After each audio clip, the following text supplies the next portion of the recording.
On Saturday, we went to Hummingbird Speedway, and before the night's events, we got to see the racing community come together for a good cause. That's right. The Speedway held a fundraiser for the Children's Tumor Foundation to help a little girl who's related to a crew member of one of the racing teams.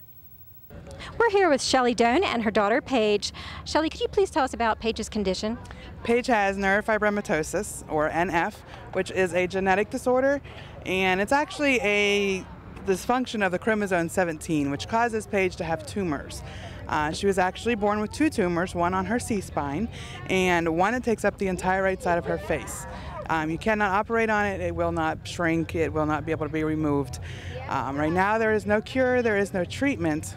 She's only on medical trials to hopefully stop the growth of the tumor. She's been on chemotherapy for the last 1.5 years, and unfortunately that has not worked. There is a new medical trial right now that is going on that we're hoping to get Paige into in hopes of just stopping that growth of the tumor. So how is the Children's Tumor Foundation helping? The Children's Tumor Foundations are the one that actually fund all the medical trials, so without them there would be no medical trials going on and therefore no treatment outlooks. So hopefully we will have a treatment soon. Yes, thank you, and we wish you the best. Thank you very much. So Neil, how are you related to Paige? Paige is my cousin. My uncle had a daughter about 3.5 years ago. And when she was about 9 months old, I believe she became ill? Yeah, she became diagnosed with NF1 when she was about 9 months old. It's been ongoing ever since then, trying to find a cure for her. Last year we did the race for her, the benefit for her last year, and we raised, I believe it was right around $3,000, $3,600 here at the track for her. And then Kevin and Shelly had money that they had donated from other people. So. And what part do you play with Burke's Racing? Pretty much all around guy. I do the body work, help with the suspension, pretty much everything. And they're very supportive of this, of the Children's Tumor Foundation. Yeah, I asked them last year if they'd help out with doing the race and everything, and they were more than willing to help. So we just decided to do it again this year and see if we could make a better showing for her. So. Excellent. We do wish the best in this charity raising. Thank you very much.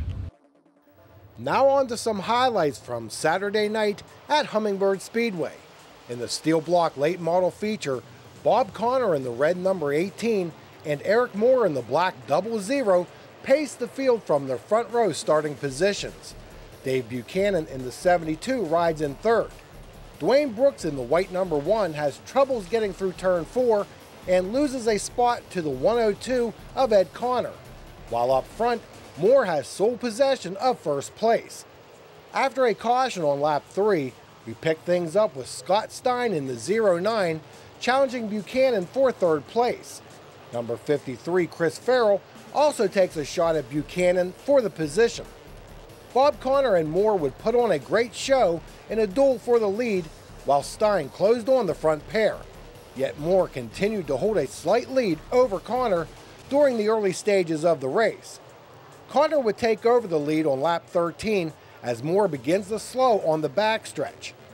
Brooks comes to a stop in the infield to bring out the caution, and during the yellow flag period, we see why Moore began to slow under green. He would be done for the night. Stein takes a peek under Connor on the restart. Farrell then hugs the bottom of 1 and 2. He starts to edge past Stein down the backstretch and heading into turns 3 and 4.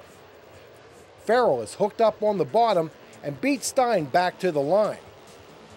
Farrell then takes a shot at the lead, exiting 2, but Connor maintains the point position.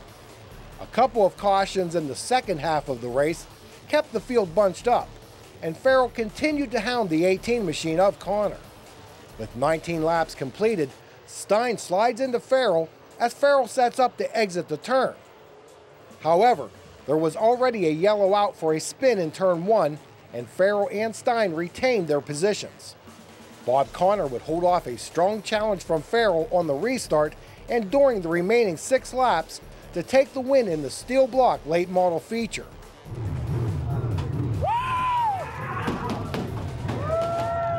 It was his first career win in the division.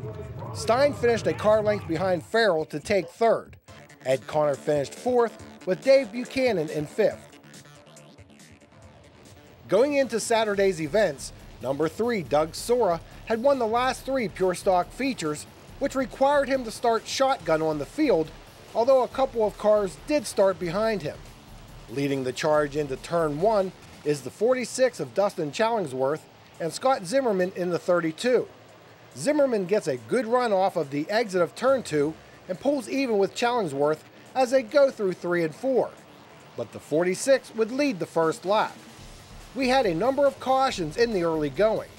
The 15 of Sean Munoz finds out that 5 tires is sometimes not better than 4 tires. With 4 yellows in the first 3 laps, we now go to a single file restart. And look who is up to the 4th spot already, the 3 of Doug Sora. He would follow the 3rd place machine of Dustin Mychuk in the 471.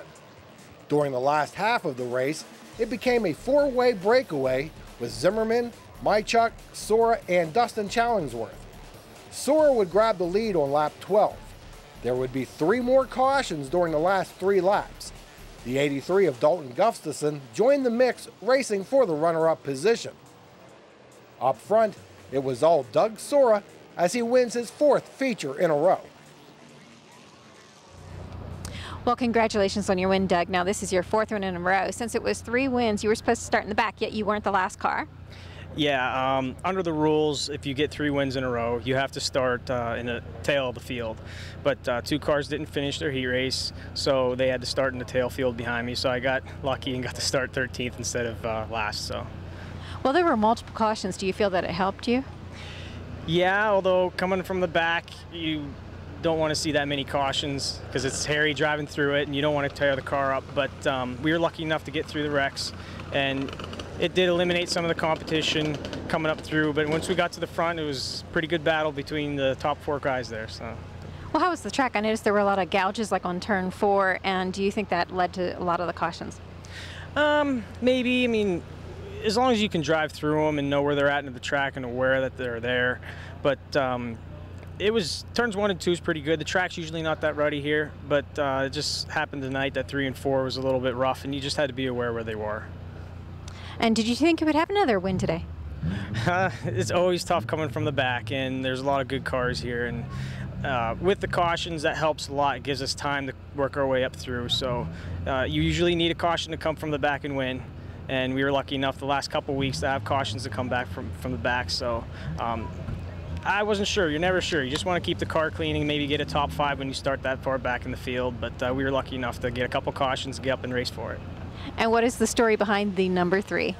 That was my dad's idea. I was a 3-time All-American and national champion wrestler in college, and I just wanted it to be number 3 because that was my older brother's number, and he surprised me and put the times AA for a 3-time All-American. So that was nice of him, and it was quite a surprise.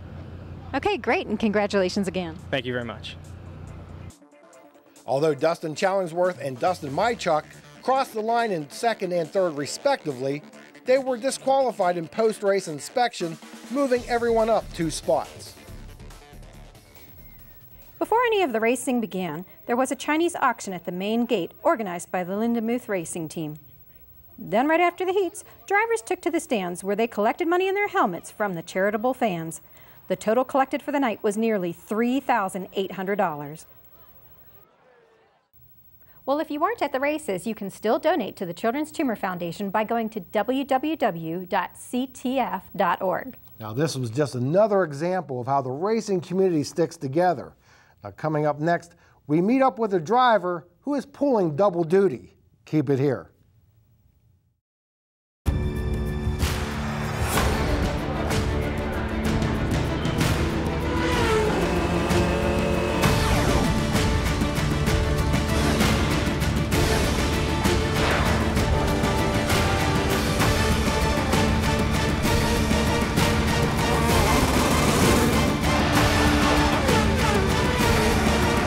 Pocono Raceway 2014. For tickets, call 1-800-RACEWAY or visit PoconoRaceway.com.